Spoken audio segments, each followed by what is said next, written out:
Welcome, welcome, welcome.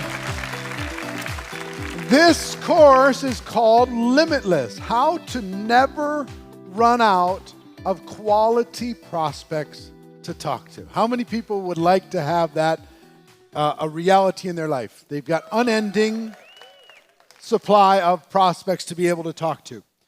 Here's the thing. When most people join, this is a real fear. It's really scary for people. Whether you're here in the room or you're watching from home, I understand this fear. I've been in your shoes. I know exactly the pain that comes from it. First pain is, do I know anybody? Do I know anybody? You make this little list and it's a pitiful list, right? It's like, well, I wouldn't want that person on my team. I wouldn't want that person on my team. And you know what I mean? The pitiful little list. Or you make the list of people who can't afford it. Or you make everybody who's unemployed list. You know what I mean? You ever done that? Make these lists? You make these lists, right? You start there and you usually go, something happens in your mind where you just say, well, I just don't know if I know enough people. Now, the only reason you're in part of network marketing, the reason that you have decided to become involved in this profession is because there was enough on your list to justify joining. Yeah, a big part of our job when we're talking to prospects is to help them create a mental candidate list. So you're talking about your product, you can mention the benefits of the product. Do you know anybody? Do you know anybody? Do you know anybody? Start asking the prospects those questions, and all of a sudden they start, well, yeah, I know this person could use, and this person, and that list starts to grow. You start asking, do you know anybody who's entrepreneurial? Do you know anybody who's ambitious? Do you know anybody who's dissatisfied? Their list starts to grow. Do you know anybody in this area that could help us expand this company? The list starts to grow. Do you know anybody in this other state, this other city? Do you know anybody in this other country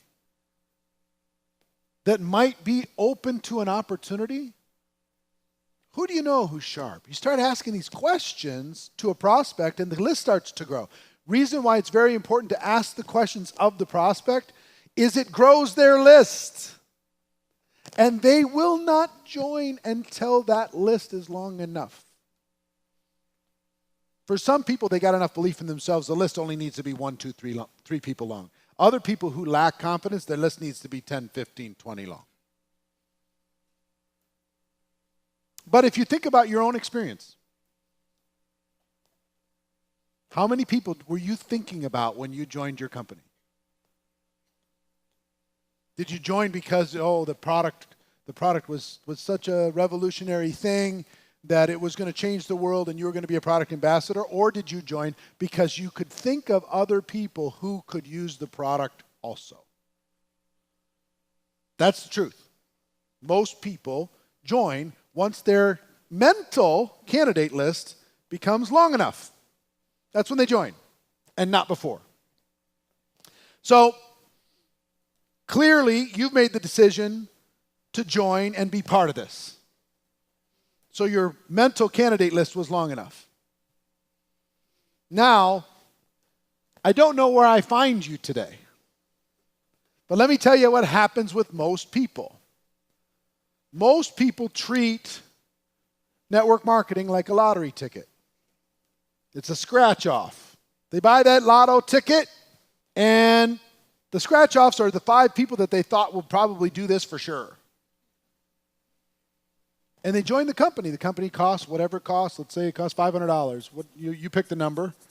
Whatever the startup cost, that was how much they paid for their lotto ticket. They go to person number 1, their brother-in-law. Oh, this is amazing. You're going to join for sure.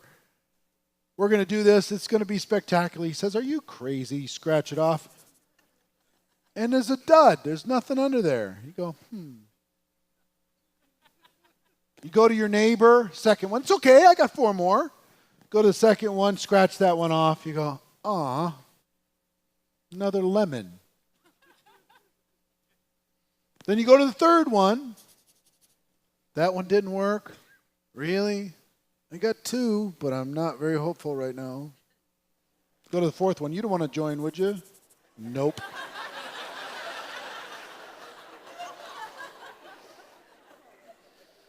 And then finally you go, Mom, please. And she says, I told you the last one was the last one. I'm not doing it anymore. This is what happens with a lot of people. They make this little mental candidate list. This is their lotto ticket. They scratched it off. And were they a winner or a loser? I'm a loser. What do they do? What do you do with the lotto ticket once you scratched it all off and you didn't win? You do more than throw it away. You tear it up first. So how do you tear it up? You tell everybody else. Didn't work. Network marketing's not for real. This thing isn't real. They tell you the dream is alive. It's not alive. I talk to every person I know. You have no idea. I've been there.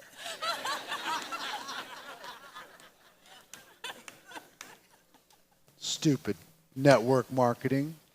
Do they take responsibility that they didn't really join a business? No. Do they realize that maybe this might have been just a start and they need to keep moving? Nope. They tear it up, they throw it away, and they tell everybody that comes into their orbit, save yourself.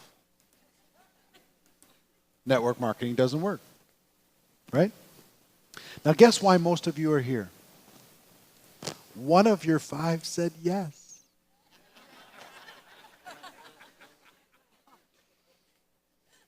That's why you're here. Now they might have later turned into a dud, but it was enough. It was enough to just get a little encouragement. All right, I'll get another ticket. The next ticket's just a monthly commitment. Oh, it's not 500, it's only like 50? Oh, okay, I'll buy another one. One more month, just one more. Put a few people on that, see what happens. Stay for another, right? So, understanding this is the reality. This is how people think about what it is that we do. And we do some problems with that because we don't discourage this lottery mentality when we're doing our presentations. Not nearly as much as we should. We let them know it's easy. Come on in. All you have to do is know a few people. I'll help you. Your sponsor comes and helps scratch it off.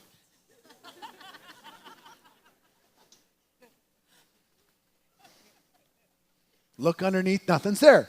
So they tear it up. So that is the reality of the perception in the world. And the reason why you're here, the reason why you've gotten this course is you got a taste. The reason why you're taking this course is you got a taste and you want more. Fair enough? Now,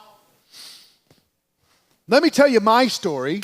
My story, when I got involved at age 22 in the network marketing profession, I didn't know anybody. I mean, I had 18 jobs before I was 22 years old. Some of you have heard that story. 18 jobs. And guess what my friends had in common? Minimum wage or unemployment. One of the two. I wanted to make just enough money to get to the weekend. Guess what they wanted to do? Make just enough money to get to the weekend. I wasn't college educated. Guess what most of them, what was their college portfolio? Same as me. You become who you hang around. Who I was hanging around was not that spectacular. So when I made my first list, made this list, right? And I'm like, 1, 2, 3, 4, 5, 6, 7, 8, 9, 10. Oh, where's 11? It's like, oh, man. I mean, literally, I ran out so fast. And all these other people, they just kept going with all these people that they knew. So I started off prejudging like crazy. I was prejudging like crazy. This person wouldn't do it. I'm not talking to that person. I owe this person money. I'm not calling them. So all these different things, I prejudged like crazy. I made this tiny little list, and then I was just like, Eventually, I made a list of 100 people. Took some work. I mean, I was scraping, high school teachers and people I hadn't seen in a long time. Yeah, they go to our church, don't they? Somewhere? Yeah, I think. Any connection I could make, I made this list. I borrowed my parents' list, but that ran out really fast. Borrowed my mom and dad's contact address book, and that ran out pretty fast. So I made my list of 100. And I went to that list, right? And you go right to the top. The person with the most potential, you're going to join for sure. This is going to be amazing. You're my best friend. Best friends. We're going to do this together. Come on, let's go. Best friend says, dude, no. I love you. Not going to happen. Cross it off. Right? So I continue. Here's a bad formula. No skills, high anxiety. That was my formula when I started with my best prospects. I went to my best ones. If they joined, they could take over the world. Best prospects ever. Highest anxiety, lowest amount of skill, and blew them all up. But they kept saying, some will, some won't, so what next? Okay. Make up in numbers what you lack in skill. Okay. You heard these sayings? So I start going through the list, and I'm blasting through it. And actually, you'd think my anxiety would go down as my list went down, but it didn't. It went up. With every person that got crossed off the list, I felt like my dream was walking away. I get emotional thinking about it. They tell me that there's 3 oysters. There's three pearls out of every 100 oysters. There's 3 pearls. You just got to keep shucking those oysters until you find the 3 pearls. And I hadn't found any pearls, and I'm running out. It's going down, and it's going down, it's going down, it's going down.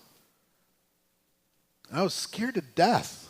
Now, some people join, but they quit right away, or they join for a minute.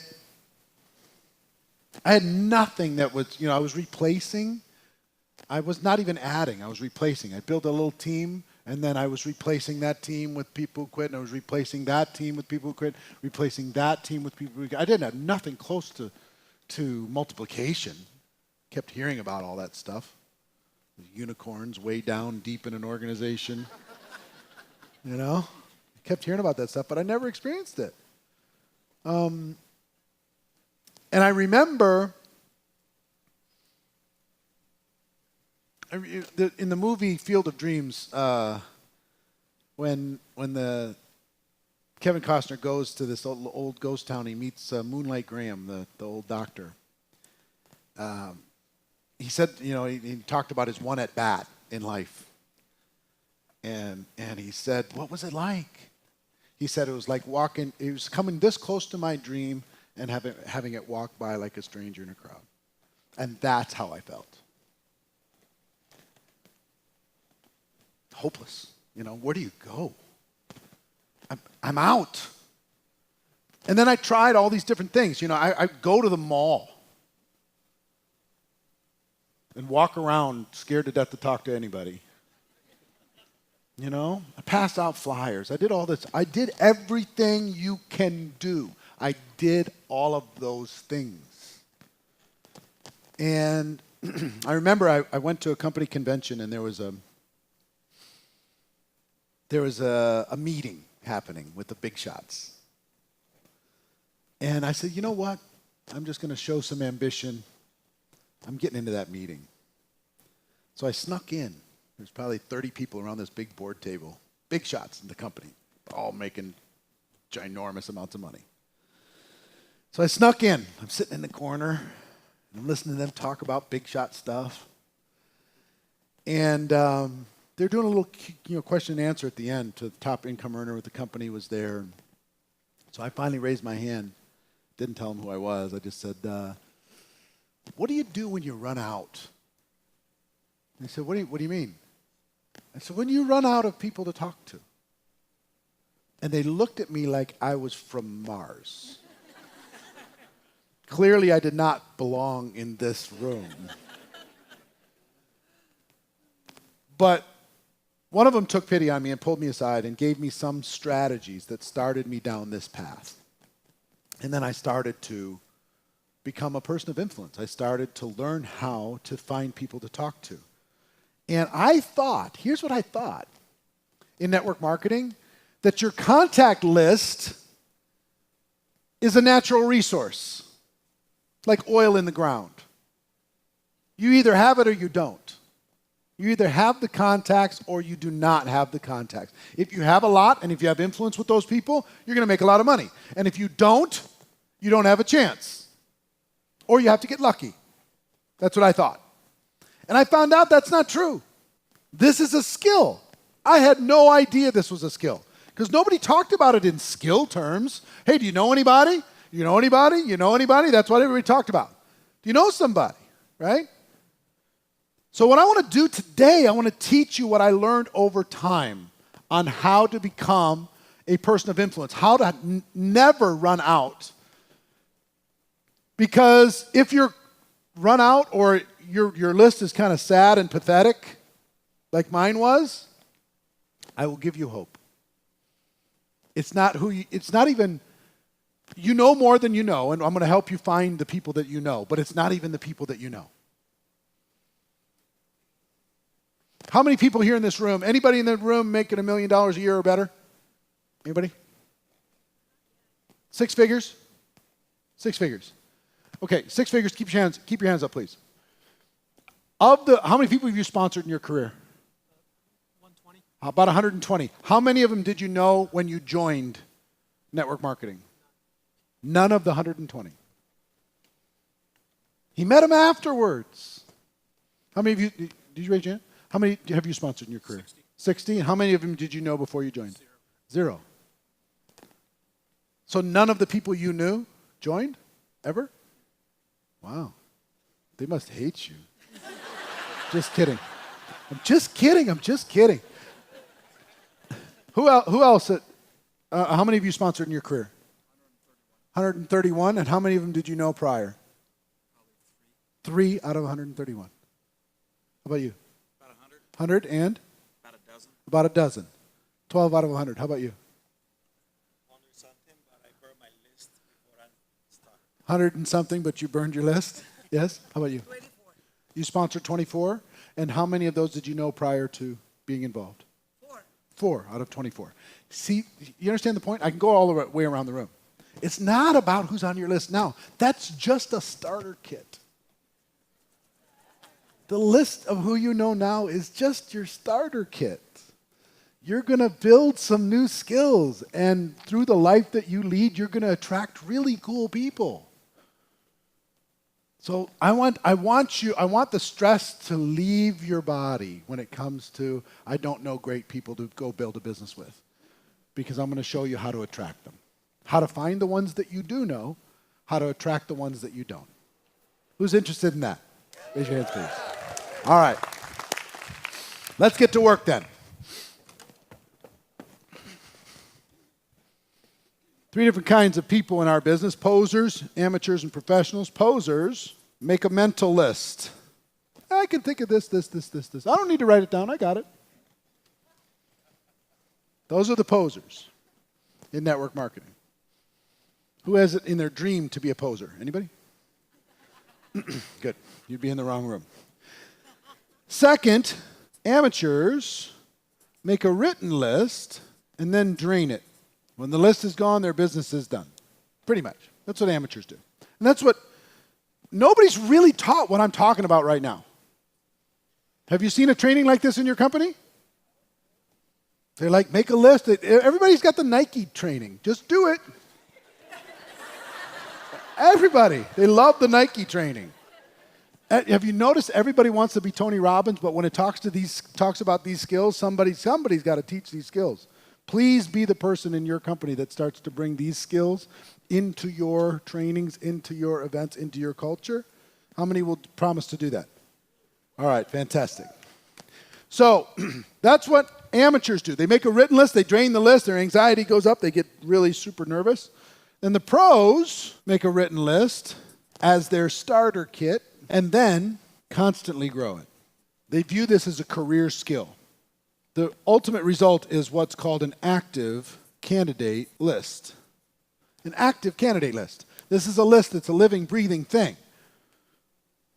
Okay? So I'm going to give you some steps on how to maximize this active candidate list and how to grow this active candidate list. A bunch of different ideas on how to be able to do that. Understanding many of these things that I'm going to share with you is still your starter kit. It's your natural resources based upon what you're connected with. Why do we start there? Why do we start with who you know? What's of the three things that we do, three things being we sell products using word of mouth advertising. 2, we expand a network of other distributors doing the same thing. 3, we improve the productivity of that network, right? So what's the best way for us to begin this process is word of mouth. What's the best way to start word of mouth is when somebody knows another person. You could hear about a diet 15 times. A friend of yours loses 2 pounds and you're on it. You know what I mean? You could hear about a movie like Crazy. A friend says, hey, I went to it. It's unbelievable. And now you're interested. That's why we start there. Everybody has that in common. We start there. But we don't stop there. Harvey Mackay. How many people know Harvey Mackay? You know the name? How to Swim with the Sharks Without Being Eaten Alive. You ever heard that? Okay. If you haven't read it, you should read it. He's one of the greatest networkers alive. Unbelievable, this guy. He's extremely wealthy. And I asked him what was the secret to his success. And he said his father sat him down at age 18 and said, Harvey, starting today and for the rest of your life, every person you meet, you need to get their contact information. And you need to make sure that you stay in touch. Creative way to stay in touch, one way or the other. Social media's made that so easy to do. But he did that starting at age 18. I think he's 80 today. He is one of the most connected men on earth. His Rolodex, I'm not talking Facebook friends. I'm talking real, no joke, influential friends. Are north of 10,000. And every one of them is a person of influence. I'm one of his friends. How many people can he reach through me?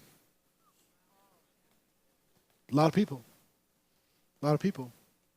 And we met, and he starts every conversation with, what can I do for you? That's where he starts. Most people network to get. He ends up getting, but he networks to give.